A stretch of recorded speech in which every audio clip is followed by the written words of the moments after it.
Contoh ngeten, bapak ibu di rumah kita ya ada 2 anak.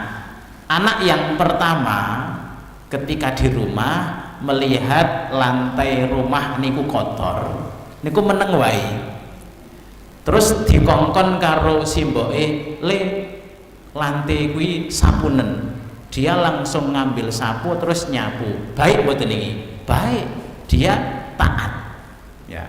Anak yang satunya melihat lantai rumah niku kotor, rasah ndadak dikongkon, langsung ngambil sapu terus nyapu.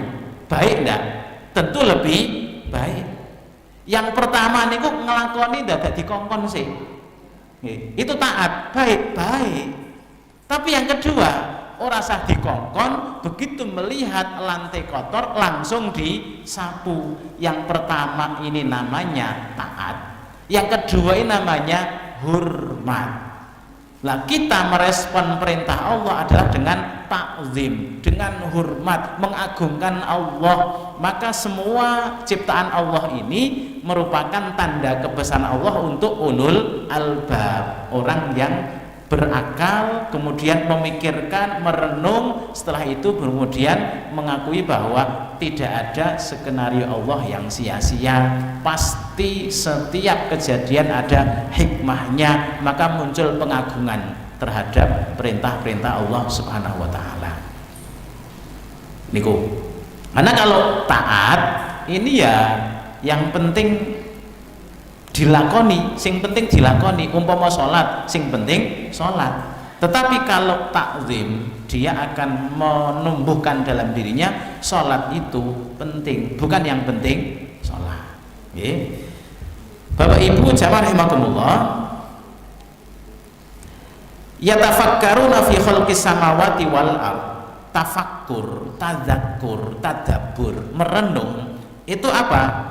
Yafhamuna ma fihi ma minal hukmi waddalati ala azamatil khaliq. Dengan cara merenung tadi, memikirkan tadi, akan menumbuhkan pengagungan dalam hati kepada siapa? Kepada Al-Khaliq, zat yang maha menciptakan. Muncul pengagungan, ya. Kemudian wa qudratihi, dan kebesarannya, wa hikmatihi, dan hikmah-hikmah yang Allah siapkan, ya, wa ikhtiyarihi wa rahmatihi, dan juga rahmat Allah yang Allah berikan, ya. Kemudian yang berikutnya Ibnu Abbas ngendikaken, raq'atani muqtasidatani fi tafakkurin khairun min qiyami lailatin wal qalbi sahin. 2 rakaat sholat yang dilakukan dengan penuh kekhusyuan, penuh perenungan, 2 rakaat yang dilakukan dengan merenung, dengan khusyuk. Kaya pas niku ndek masalah gede, utange akeh, randang lunas terus sholat. Masya Allah, luar biasa khusyuknya, ya. Itu lebih baik daripada sholat semalam penuh tetapi hatinya lalai. Berarti berkualitas itu ternyata lebih baik. Sidik tapi apik itu lebih baik daripada banyak tadi tidak berkualitas. Nah, kadang saya nyampaikan ke santri, kamu itu mas punya hafalan 5 juz tapi bagus, lancar, itu lebih baik daripada 1 juz tidak lancar, atau 30 juz nggak lancar. Lebih baik 5 tapi lancar. Artinya gini, 2 rakaat yang berkualitas lebih baik daripada semalaman tapi hatinya lalai.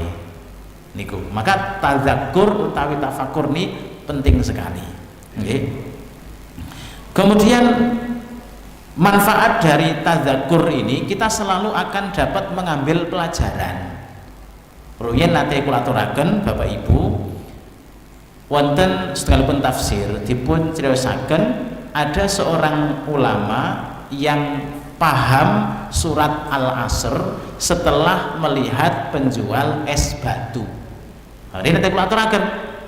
Jadi ada dia ini mengatakan saya tidak faham surat Al-Asr ini selama 20 tahun 20 tahun dereng ngerti maksudnya Al-Asr niku nopo.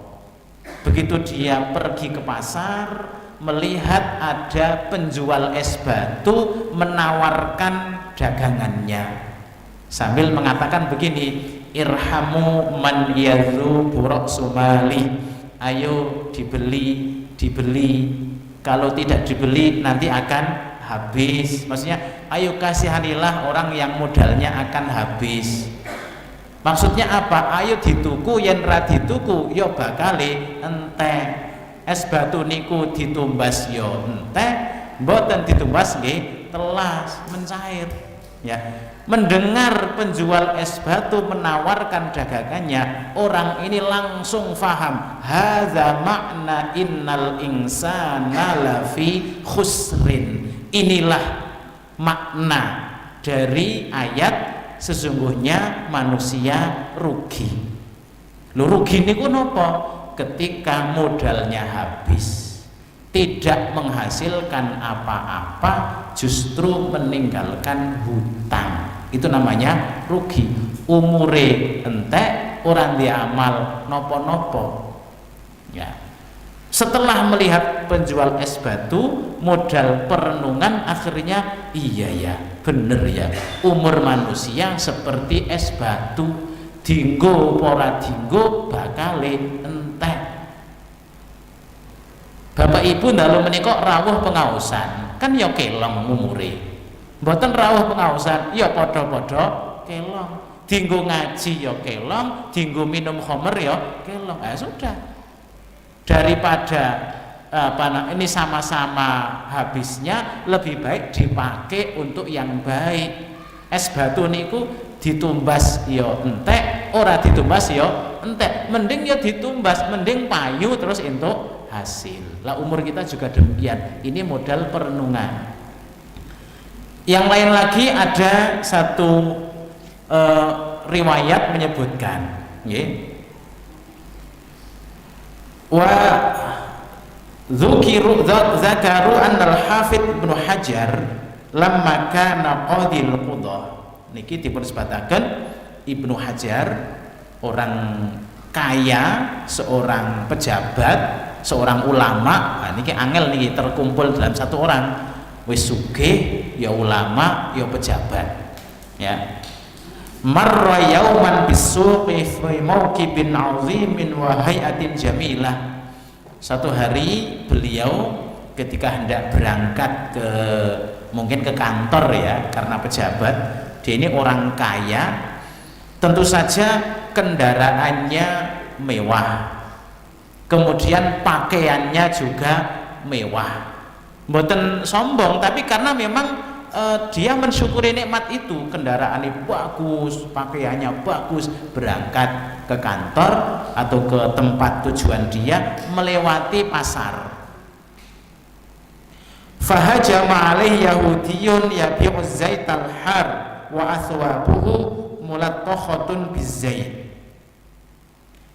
Saat melewati pasar, beliau ini dihadang oleh seorang Yahudi penjual minyak, bakul lengo, minyak panas. Ya. Kemudian diberhentikan oleh Yahudi ini, dan Yahudi ini kondisinya sangat mengenaskan, pakaiannya compang-camping, kondisi yang serba sulit, kemudian miskin, bakul minyak. Waqala, ya, sambil memegang kendaraannya mungkin kuda atau apa gitu nih, sambil dipegang, Yahudi ini bertanya, ya Syekhul Islam, taz'umu anna nabiyakum qol ad-dunya sijnul mu'min wa jannatul kafir. Wahai Syekh, bukankah Nabi panjenengan, karena dia Yahudi kan, jadi tidak mengakui Nabi kita, enggak, Nabi jenengan mengatakan bahwa ad-dunya sijnul mukmin wa jannatul kafir. Dunya niku penjarane wong mukmin, swargane wong kafir. Yahudi ini dengar hadis ini, dengar, bahkan maka dia mengatakan, wahai Syekh, bukankah Nabi panjenengan mengatakan dunia penjara orang mukmin, surganya orang kafir. Dia kan menyadari kalau dirinya kafir gitu loh. Kemudian dia protes dengan hadis ini. Protesnya apa? Fa ayyu sijnin anta fihi wa ayyu jannatin ana fiha. Wahai Syekh, jenengan yang kaya raya seperti ini, uripe penak, kok jarene dianggap ning penjara. Maka penjara yang mana? Wong uripe mewah kok dianggap di penjara. Sementara saya, ya kan, dia menyadari kalau dirinya kafir. Sengsara seperti ini, golek duit angel, hidupnya sulit, pakai compang camping, kok dikatakan di surga. Surga yang mana? Niku katanya dunya niku penjarane wong mukmin, swargane wong kafir. Jenengan yang mukmin kok uripe mewah, katanya di penjara. Aku sing kafir miskin kok jarene dianggap ning surga. Lah surga sing ndi? Jenengan niku di penjara yang mana kok mewah seperti ini? Saya ini surga yang mana kok sulit seperti ini? Ya, apa jawabannya? Ya. Ini pakai perenungan, Mas Yahudi, sini tak omongi, tak kandani. Ana bin nisbati lima a'addallahu li fil akhirati minan na'im ka'annil ana fi sijn. Mas, tak kandani. Saya ini meskipun kaya, uripe penak, hartanya banyak, jika dibandingkan dengan nikmat yang Allah sediakan di surga, di akhirat bagi orang yang beriman, seakan-akan saya ini masih di penjara. Adapun jenengan Mas Yahudi, kamu nggak beriman, kondisimu sekarang ini meskipun sulit, meskipun miskin, jika dibandingkan dengan siksa yang Allah siapkan di akhirat bagi orang yang tidak beriman, koyok-koyok awakmu saiki wis ning swarga. Akhirnya dia merenung, Yahudi itu, nek ngono penak kono ya, penak dadi wong mukmin. Ya, mosok aku sengsara kaya ngene ijik dianggap di surga, karena nanti siksanya lebih dahsyat, lebih berat. Sementara jenengan orang mukmin wis megah-megah seperti ini kok masih dianggap di penjara, karena bandingannya di akhirat akan lebih baik lagi. Fa aslama al Yahudi, akhirnya Yahudi ini masuk Islam. Ini tentu saja berangkat dari apa? Merenung, dari berpikir. Jadi kalau merenung itu semuanya akan berkualitas. Ya. Termasuk dalam semua amal, ya. Amal mungkin sholat, ketika merenung, misalnya Ibnu Qayyim mengatakan begini, siapa yang kan berdiri menghadap Allah itu 2 kali, ya, berdiri menghadap Allah 2 kali. Pertama di dunia ketika sedang sholat, kedua di akhirat ketika mempertanggungjawabkan amal. Yen sapa wonge berdiri pertama ini beres, maka dia akan beres juga saat berdiri yang kedua. Oh iya, berarti ngadeg kaya ngene iki kita sedang berusaha untuk mendapatkan kemudahan saat berdiri yang kedua, dan seterusnya. Termasuk misalnya birrul walidain, berbakti kepada kedua orang tua. Ini kalau merenung dan berkualitas akan menjadi istimewa.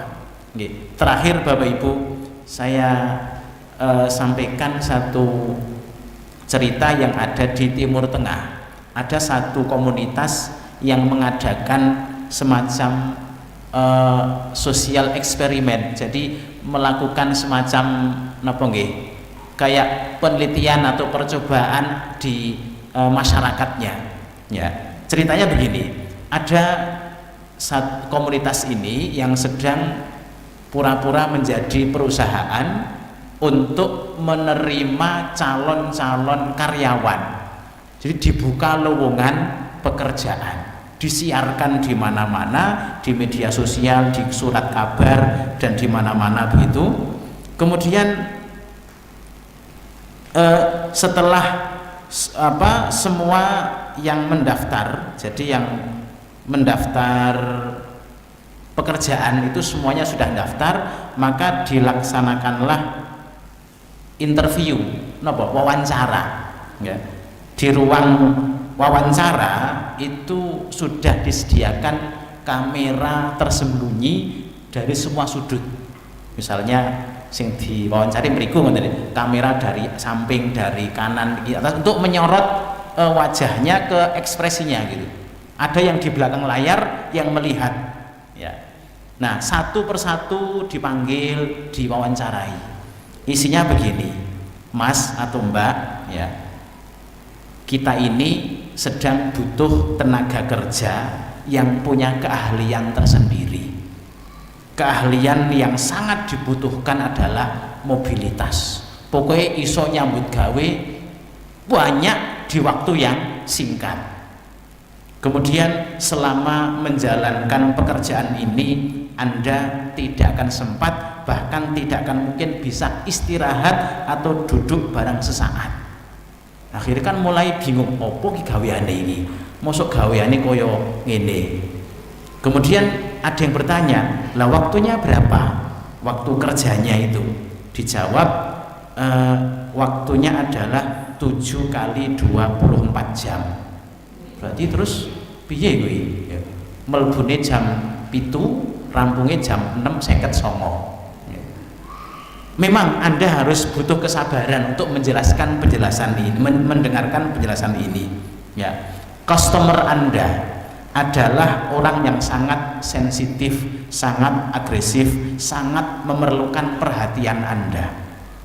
Dari pagi sampai siang, sampai sore, sampai malam, Anda harus tetap melayani mereka, bahkan harus terjaga hingga pagi hari. Mulai agak bingung, opo gaweane ini, ya. Kemudian customer Anda ini bisa jadi dia membentak Anda, dan Anda tidak bisa berkata apa-apa, ya. Kami sebenarnya mencari orang yang pandai memasak, tetapi juga mengerti kesehatan, ngerti matematika, tahu keperawatan, dan entah apa lagi, karena customer Anda terkadang meminta kepada Anda layanan kesehatan, layanan pendidikan, layanan catering, dan seterusnya di waktu yang bersamaan. Anda harus mampu bekerja di lingkungan yang kacau. Nanti customer Anda akan memberantakan lagi, Anda harus membereskan lagi, kacau lagi, diberes terus seperti itu. Dan Anda harus tetap tersenyum, bahkan di hari libur seperti hari raya, musim panas, Anda tidak bisa liburan, tetap harus bekerja. Bahkan di saat sakit pun Anda juga harus tetap bekerja. Wah, mulai bengong itu satu persatu, ya. Kemudian setelah itu ditawarkan, Mas atau Mbak, kira-kira usulan gaji yang tepat untuk pekerjaan itu berapa? Ada yang waduh wangel yang ngarani mesti besar banget, ada yang itu 17 miliar itu, oh tuh sekian, wah jadi seperti itu. Kemudian Mas atau Mbak, kan satu-satu tadi, ternyata pekerjaan ini sama sekali Anda tidak digaji. Oh langsung pelunga-pelungu kan, wah mau ndak kerjaan? Oh nggak mau, oh, hanya orang bodoh yang mau begitu, ya. Kemudian disampaikan lagi, Mas atau Mbak, ternyata di dunia ini masih banyak yang bersedia melakukan pekerjaan ini. Wah, Masya Allah, hebat sekali dia, alangkah mulianya, dan seterusnya. Mau tahu enggak dia siapa? Mau. Kemudian yang mewawancarai ini hanya mengucapkan 3 suku kata. Mereka adalah ibu. Ngoten niku, mereka adalah ibu. Mendengar kata ibu niku seketika satu persatu itu ada yang langsung lepas kacamata, menunduk, menyeka air mata yang mengalir. Ada yang terus ndanga menahan biar air mata tidak jatuh, toh akhirnya jatuh juga. Ada yang begini, teringat wajah ibunya, baik yang sudah tidak ada maupun yang masih ada, ternyata pekerjaannya seperti itu ya. Nah, ini perusahaan ini mengajak orang untuk merenung, sehingga apa? Dari renungan itu kemudian muncul, oh iya ya, ternyata dan ternyata. Sampai ada dua anak muda, ini juga di Timur Tengah. Jadi dua anak muda ini hidup dengan satu orang ibunya, itu sudah agak sepuh karena bapaknya sudah meninggal, hidup di ngontrak apartemen, dan biaya apartemennya tiap tahun ya sekian ribu real lah begitu. Untuk membayar kontrakan, dua anak ini kerjanya apa? Narik taksi. Setelah uang terkumpul, separuh dari bayar kontrakan terkumpul, mungkin 24 juta atau berapa kalau dirupiahkan, niku duitnya dibungkus, kemudian dibungkus plastik, terus dikaret, terus dilakban, didekokne ngisor bantal ning kamare ya. Nah, suatu hari ketika dua anak ini kakak adik sedang kerja, ibu niku resik-resik omah, nyapu-nyapu, ngoten nyapu-nyapu. Pas nyapu kamare anake karo kasur disulaki ngoten, buka bantal enten bungkusan niku. Dia langsung marah-marah. Ini anak-anak ini kok kurang ajar. Sudah dinasehati berulang kali jangan main kartu, kok isih panggah main kartu. Dikira niku napa? Kartu, padahal duit separuh nggo bayar kontrakan, dikira kartu. Nesu-nesu ibu ini ku. Akhirnya kurang ajar anak-anak ini. Wis engko tak senenane. Dia nyapu-nyapu, terus regetane niku dibakar ning ngarep omah sampah. Niku dibakar, langsung dibakar.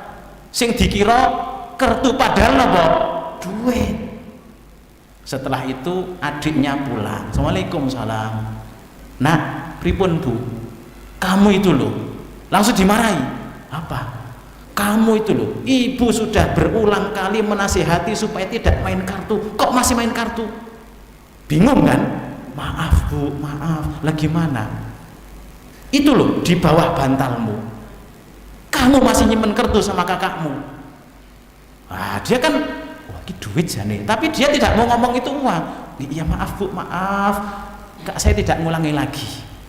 Saya sama kakak saya setelah ini tidak ngulangi lagi. Maaf Bu, sekarang kartunya di mana? Sudah saya bakar. Ya sudah, tidak apa-apa. Maaf Bu, maaf, gitu aja. Ya, jadi cuma maaf dong. Betul. Waduh Bu, ini duit loh, enggak begitu. Ya. Setelah itu kakaknya pulang. Ketika kakaknya pulang, itu adiknya bilang, Mas, apa? Dek mau ibu nesu-nesu, marah. Lah piye? Awake dhewe jarene main kartu. Lah terus, lah kartune ya kan kita sudah nggak main kartu. Lah apa? Uang yang kita simpen di bawah bantal jari ibu napa? Kartu. Oh, lah terus di mana? Udah dibakar sama ibu. Lah kamu ngomong enggak? Saya nggak ngomong, saya cuma minta maaf saja. Bagus, bagus itu. Jangan sampai ibu kita kecewa. Jangan sampai ibu kita marah gara-gara apa perlakuan kita. Itu ketika apa? Merenung bahwa ternyata seorang ibu itu pengorbanannya sangat besar. Nah itulah, semua akan berkualitas ketika berangkat dari yatafakkaru, merenung. Maka puncak dari hidup kita sebenarnya merenung. Kita itu dari mana, kemudian sekarang ini ngapain, nanti mau ke mana, dan seterusnya. Nggih, papilih ngaten ingkang saged kula aturaken saking surat Ali Imran ayat 119 setunggal. Mugi-mugi dadosaken pepimut kagem kula nyan sami. Mari bahwa perjalanan hidup kita landasi dari perenungan. Mekaten ingkang saged kula aturaken kathah lepatipun kelintah-kelintunipun yen pamunten aku qouli hadza astaghfirullah li wa lakum. Wassalamualaikum warahmatullahi wabarakatuh.